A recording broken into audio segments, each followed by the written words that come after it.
Hello there, ladies and gentlemen. This is your boarhood Naily friend Oxhorn, and I'm here today in the Sunshine Tidings Co-op with a follow-up video to my last video on this topic called Nuka World Broke Settlements. I linked to that video here, so if you want to catch up, go ahead and check that out. But basically, in summary, I noticed that after installing Nuka World, my settlements were being attacked far more often, to the point where it was impossible for me to manually in person defend every single one. I have since ruled out a mod conflict because many PS4 players in the comment section of that video recounted the exact same issue. However, it hasn't affected everyone. That's what's really strange about this. But I'm happy to share with you all today that I have tentatively solved the issue. So what I did is I installed the Fallout 4 Creation Kit and opened up some of the workshop scripts to kind of dig around and figure out what's going on. Let me show you what I found. So here we are in the workshop script.psc file. This file has a lot of the defaults for what goes on with workshops and how they work. So I managed to find this area called Attack Chance Formula. And this basically lays out everything that we've been worried about. The base attack chance is 2%, as you can see right there. No matter what you do with your settlement, you're always going to have a 2% chance of getting attacked. But on top of that, there is a resource multiplier, which is added to the base attack chance. So take your resources, your food and your water, add them together, and then divide them by 10.001. Then add that number to the base attack chance. Now this is what really made the alarm bells go off in my head, because I have a lot of resources at my settlements, and this could potentially push me over the 100% attack chance. But this is reduced by your settlement defense. So here's the safety multiplier. And directly below that is the population multiplier. So what you do is you take your population, you divide it by half, 0.005, and then you add that to the safety, which is your defense, and then you subtract that number from the total percentage chance that was calculated with the base chance added to the resource multiplier. On top of that, there are a couple other things to note here. Right here, the code says that you can only be attacked every 7 days. See the note here? Minimum days before another attack can be rolled for, and that's 7. So here's what I think was going on, and I'm going to prove it to you in just a minute.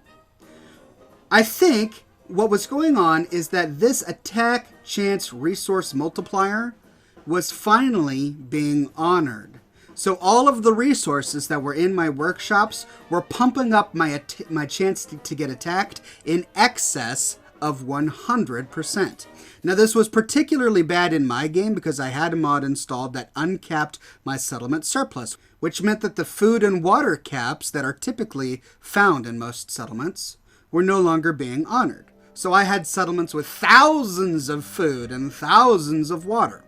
My guess is that before Nuka World, that somehow this resource multiplier and the resource cap were not correctly being honored. But that with Nuka World, Bethesda fixed the problem. Now I can't verify this because I actually tried to open up the new scripts that came with Nuka World and I didn't see anything that showed that. All I found was this one workshop script that denotes the attack chance formula. On a side note, check out this damage section right here. This tells us that your settlements will automatically repair themselves after a failed attack, even if you don't show up. So this line right here is the amount of damage repaired per day, and it's 5. And then here's the multiplier on the population for a repair. So repair equals population times damage repaired, right? So if you have more settlers at your settlement, it's going to repair itself faster after suffering a failed attack than a settlement with very few settlers. This is why many of you have commented saying, hey, I never show up to my settlement attacks anyway, because when I do show up later, there are never any broken resources. Well, that's because the settlement simply repaired itself over time. Okay, here we are back in the game, and this is an old game save that I loaded up just for this experiment, and I know that the next time I fast travel, I'm gonna get an attack at Outpost Zimonja. So let's go ahead and fast travel to trigger that attack. Oh, let's go to the Crater of Adam. And there we go. Outpost Zimonja is being attacked by gunners. Let's head on over to Outpost Zimonja and see what's going on there. But let's take a look at our stats for that settlement here. 30 people, 35 food, 36 water, 42 power, 108 defense, 35 beds, and 83 happiness. All right, let's head on over and see what's in the workshop. Looks like we're getting a lot more attacks. This is the bug I was talking about. Oh my gosh.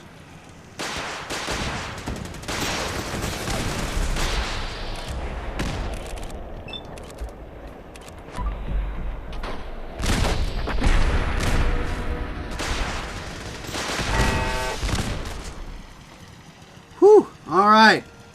Well, so this one just got attacked. Let's take a look at the resources here. See what kind of damage we're dealing with here. Oh, come on, really?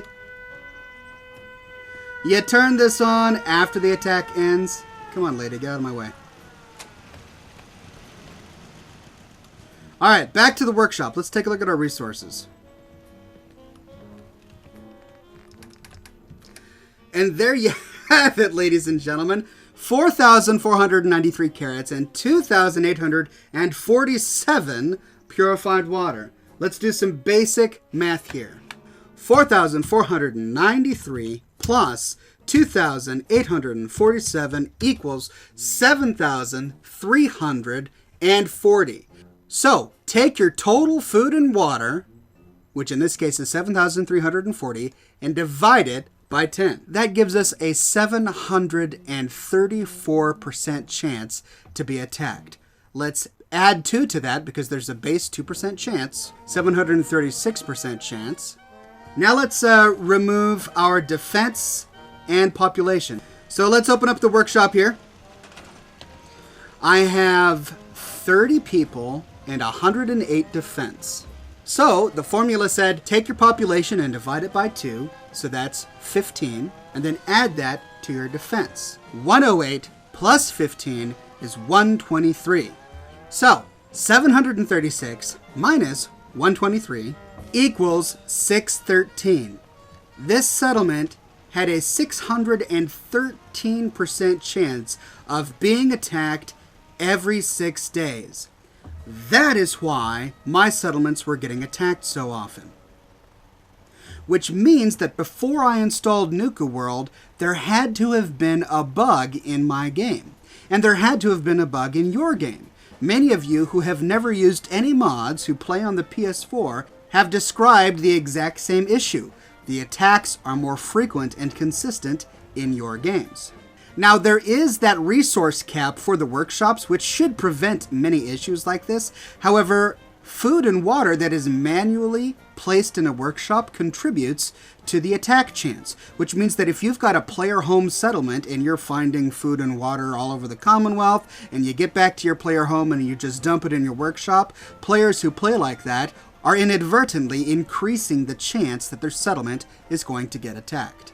So, if it's true that Bethesda really did fix this workshop bug, that would explain why our settlements are being attacked more frequently. But it won't explain why we lose attacks that we shouldn't. Right? This settlement has 108 defense. It's got 30 different people. I've got missile turrets over there, missile turrets over there, missile turrets over there. It's fairly well defended, but even this one is not my most defended. Let's take a look at some of my others. Some of these have in excess of 200 defense. Oberland Station has 230 defense. What's this one? Spectacle Island has 538 defense, and yet it seems like a dice roll whenever these settlements get attacked as to whether or not it's going to succeed or fail. Well, let's not be lazy about this. Let's take a look at the actual numbers. And for this, let's get some help from the fellows over at the unofficial Fallout 4 patch. To find a solution, I went to the programmers who created the unofficial Fallout 4 patch, and I posed my query. They in turn responded with a lot of really good information. They linked me to this thread that was already going on where people have been having discussions about how attacks work. Here's the actual code from the game that they pulled from the creation kit that answers many of our questions. The first thing we realize is that there are two numbers that play a role in settlement defense. Attack strength, right here, and defense strength, right there. The basic formula is right here. If the attack roll is greater than the defense roll, then the attackers win. So, that just leads us two questions. How do they calculate the defense strength, and how do they calculate the attack strength? Well, it shows us right here. The defense roll equals some random integer plus your defense strength. Your defense strength equals safety plus total population. Safety is your defense. So if you put up a whole bunch of turrets and you've got some guards assigned, that is your safety. Then, to calculate defense strength, the game adds the total number of your population. So larger settlements are going to be better defended. That creates your defense strength. The defense roll is combined with that number, the defense strength, plus some random defense number that is random with every single attack. But, as Sclerocephalus says, that roll is always between 1 and 100. So the number is random, but we can understand what the limits are. Let's say you've got a defense strength of 100. The maximum defense that you could put forward for that settlement is 200. The lowest is 201. And here is where we find the combat resolution. Every time there's an attack, the dice is rolled. One 100-sided dice. So basically there's a random number between 1 and 100 plus the attack strength. And if the attack strength is larger than the defense strength, then that's the damage that's done. So the attack also has a random component to it, between 1 and 100. But, and here's the kicker, there's this line right here that says, don't let the attack roll exceed 150. That makes high defense more likely to win. So according to the code from the game that we can all have access to in the creation kit, as long as you have defense that's higher than 150, you should always win. Let me recap that. This line right here in black and white says that the attack roll can never exceed 150. And right here it says if the attack roll is greater than the defense roll, then the attackers win.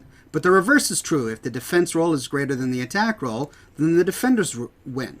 So according to the code, if you have more than 150 defense, you should always win an attack. Now, there are a lot of other great things that we can learn from this bit of code, including what happens if you fail an attack. What do you actually lose? Well, it says right here that if you lose an attack, it can consume food, water, any scrap or scavenge that's in your workshop, and any caps. And it's randomly calculated. The amount of resources that are taken from your settlement is the total damage of the attack divided by 100. But remember that the total attack roll damage has a random number between 1 and 100 that is calculated into the attack strength. So you'll lose the same amount of food, water, scrap, and caps with each attack, but that amount is going to be different from attack to attack. And just to reiterate the point, here we are again at the very top of the code, 150, auto constant, max allowed attack roll. And directly below that, we learned that 25 is the lowest an attack roll could possibly be. An attack will always be between 25 and 150 in strength, meaning that if you have below 25 defense, you'll always lose. But if you have over 150 defense, you'll always win. Now that said, this is not how it works out in my game. Now I just want to state for the record that I do use mods, but I don't use any mods that in any way alter the way settlement, defense, or attacks work. I did use a mod called Uncapped Settlement Surplus, which allows you to uncap the resources that your settlement can generate each day. But I have since uninstalled that mod, and the problems I'm about to show you persist. So one of the tasks that I have been doing recently is I've been going through every single settlement and revising the way defense works. Because once I learned in the code that your settlement defense is the defense number plus the total population, then I wanted to make sure that I would always win an attack. So here we are on a spreadsheet that I'm using to track all of my settlement progress. This is publicly available if you're at all curious. I link to it below. And as you can see, I've been going through each and every one of my settlements. And when I go there, I remove all resources from the settlement workshop. That's this line right here. And I add many more defense turrets so that the number is over 150. I wanted it to be even higher than that, so I made sure that it was over 200. All of the ones that I have visited, represented by green here, are over 200. But since I've made these changes, I've been tracking whenever I win or lose an attack. At the very top here, I've got this. Has this settlement lost an undefended attack since removing resources and increasing defense? And the answer is yes. Here I've got Starlight Drive-In. It's got a defense of 258 after population is calculated. So according to the code, I should always win that attack. But I lost it. Same here at the Taffington Boathouse. In this example, I have 201 defense when my settlement population is taken into account. I removed all settlement resources from the workbench, including food and water, so it was a completely empty workbench, and when I was attacked, I lost. The funny thing is that in this example, I had just made a hard save of my game right before I got this attack. So I was able to repeat this attack over and over and over again and demonstrate that it was almost random. Sometimes I defended from the attack and I won. Sometimes I defended from the attack and I lost. Even though I had made no additional changes to that settlement at all, I simply reloaded a previous save. It seemed to be completely random. All right, here I am in a game save where I know that one of my settlements is about to be attacked. I believe it was the Starlight Drive-In. Now, I know that settlement has a lot of defense. So according to the decompiled script, it should be able to defend itself successfully. So what we're going to do is we're going to wait for this settlement to get attacked, and then we're going to waste a little bit of time to see if it defends itself or fails to defend itself. Oh, it was Croup Manor. Well, all right. Well, there's the attack. Croup Manor is under attack. Let's take a look at its stats. All right. So it's got 149 defense. But remember, the code we decompiled adds people to it as well.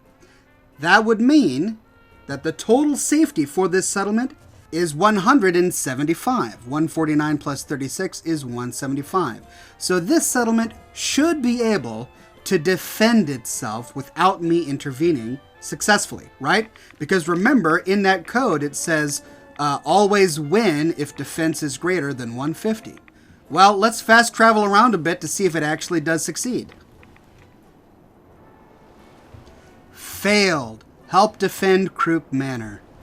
I fast traveled from one end of the map to the other, and I failed. That is where the confusion lies. I now know why my settlements were being attacked as often as they were. It's because I had too many resources in my settlement, which upped the chance of that settlement being attacked to 100%. But what I don't yet understand is why I'm still failing to defend settlements even when my total settlement safety is above 150. And I've tested this on even some of my large settlements. So in this game, Nuka World Red Rocket has 512. This is a brand new settlement that came with Nuka World, and you watched me build it. I did a video building it, and I put up tons of defense. I've recently failed to defend this one. It got attacked, and I completely failed to defend it. And I'm tracking all of this in a document online so that you can see my stats and watch along with me as my settlements get attacked. Well, there you have it, ladies and gentlemen. I hope this video answered some questions for you, even though I know it probably raised others for you as well. I really appreciate all of your comments that you've been giving me in the description of this video. They've given me some great ideas on experiments that I can do to kind of figure some of these things out. So please keep commenting and keep subscribing for more Fallout 4 and Far Harbor and Nuka World content. Man, I'm such a bad sniper. Come on. Please subscribe for more Fallout 4 and Nuka World content, and thank you all so very, very much for watching. Alright, I'm gonna get you. Oh, right in the face. Oh, right in the face again. Right in the face, and off goes the head.